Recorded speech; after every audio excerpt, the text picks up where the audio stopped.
and here we are getting ready for 16th edition of Tour de Rwanda 2024. Preparations ongoing, everything almost done, set up. You can see this is the stage, you can see the archway, the finish line is going to be right here at the KCC, all about exciting, and I'm honored also to have the main guy, boss, the brains, all of the brains behind all this, the setup, and the VIP area is getting ready now. Everything set, and we can't wait, so I'll let him say where he is with his preparation. We'll be up and running in few hours from now. We've been here since 9 in the morning and very excited about tomorrow. As you see, we are at I would say 80% of what we're supposed to do, and we are very excited about tomorrow. So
tayari at night, and here we are getting ready for 16th edition of Tour de Rwanda 2024.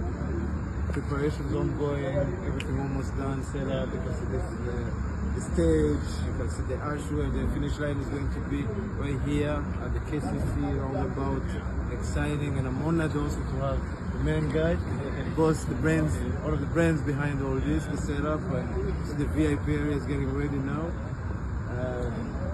Everything set, and we can't wait, so I'll let him say where he is with his preparation. We'll be up and running in few hours from now.